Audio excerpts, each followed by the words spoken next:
구독과 좋아요는 보다 좋은 영상을 만들 수 있는 원동력입니다. 아베 신조 일본 총리가 이끄는 일본 자민당과 연립 여당인 공명당이 이번 참의원 선거에서 다시 가반 의석을 차지했습니다. 지난 5번의 선거는 모두 아베 총리의 압승으로 끝났었는데, 이는 아베노믹스로 불리우는 일본판 양적 완화 정책의 성공이 그동안 일본 국민들의 지속적인 지지를 받았기 때문입니다. 하지만 이번 선거는 초기에 아베 총리에게 결코 쉽지 않을 것이라는 예상이 많았었습니다. 2017년에는 사학 스캔들이 터졌고, 지난 1월에는 후생 노동성의 통계 조작 문제가 불거져 나왔기 때문입니다. 하지만 이는 아베 총리에게 그저 기우에 불과했습니다. 특히 이번 선거를 앞두고 활용한 한국 때리기가 보수층 결집에 매우 큰 효과가 있었던 것으로 보여집니다. 이번 참의원 선거 결과는 결국 일본 국민들이 아베 총리에 대한 신임을 다시 한번 보여준 것으로 봐야 할 것 같습니다. 향후 한국에 대한 수출 규제는 더욱 강화될 것으로 보입니다. 과연 일본이 재정립하고자 하는 한일 관계의 모습은 어떤 것일까요? 이제 아베 신조 총리는 내년 개헌에 한 발짝 더 다가설 수 있게 되었습니다. 과연 일본은 다시 전쟁을 할 수 있는 국가를 꿈꾸는 것일까요? 안녕하세요. 우리가 알고 싶은 세계입니다. 양원제를 채택하고 있는 일본 국회에서 참의원은 상원을 뜻하며 중의원은 하원을 의미합니다. 참의원은 6년 임기이며 3년마다 절반씩 교체하는 선거를 하는데, 원래 정원은 242석이었습니다.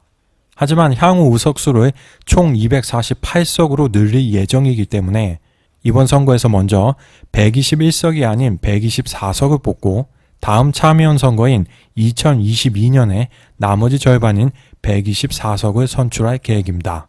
참의원이 상원이기는 하지만 중의원이 통과한 법률안을 부결시키거나 60일 이상 심의하지 않을 경우에는 중의원에서 출석 의원 3분의 2 이상의 찬성으로 헌법 개정을 제외하고 어떤 법률안도 참의원을 무시하고 통과가 가능합니다.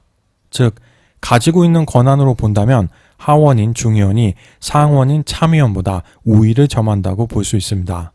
그래서 참의원이 별 의미가 없는 게 아니냐고 생각할 수도 있지만, 총리가 의회 해산을 하면 임기가 보장되지 않는 중의원과는 다르게 6년의 임기가 보장되며 과거 중의원에서 3분의 2 이상의 의석을 차지하기가 쉽지 않았기에 충분히 중의원을 견제할 수 있었습니다.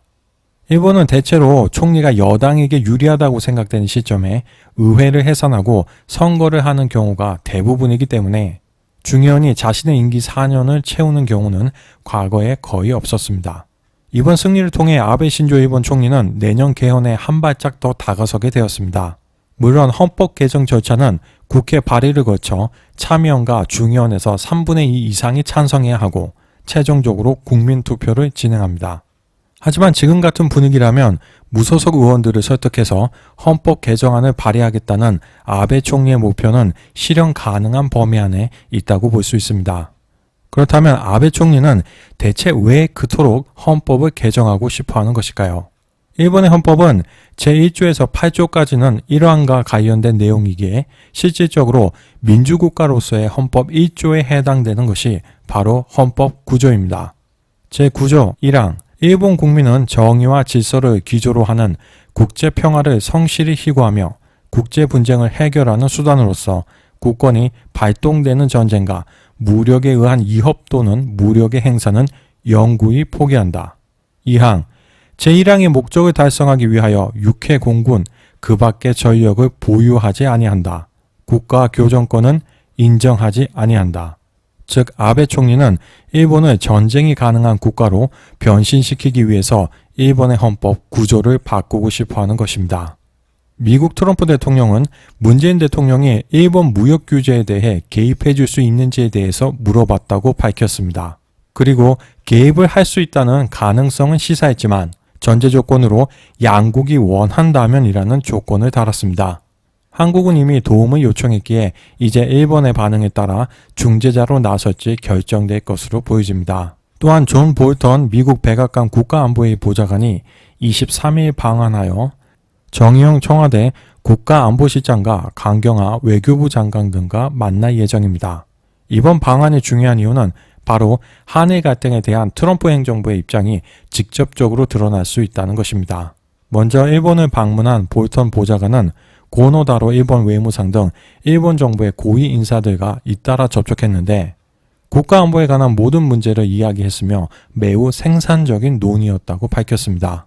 강제징용 문제와 일본의 수출 제한에 따른 한일 간 긴장에 대한 내용, 그리고 호르무즈 해협을 통과하는 민간 선박의 보호를 위한 군사연합체 구성과 한일 군사정보보호협정 등과 관련된 내용이 포함되었을 것으로 추정되고 있습니다. 반면 한일 정상은 모두 지속적으로 평행선을 다니며 갈등 해소를 위한 협의에 대한 기대를 하기 힘들게 하고 있습니다.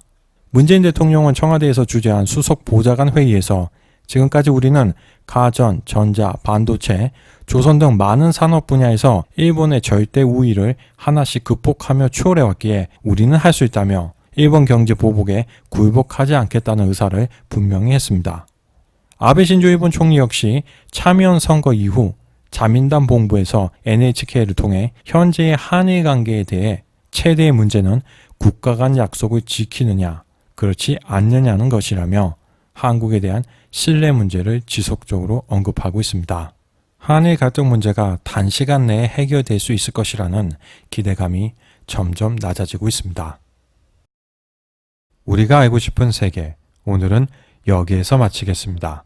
감사합니다.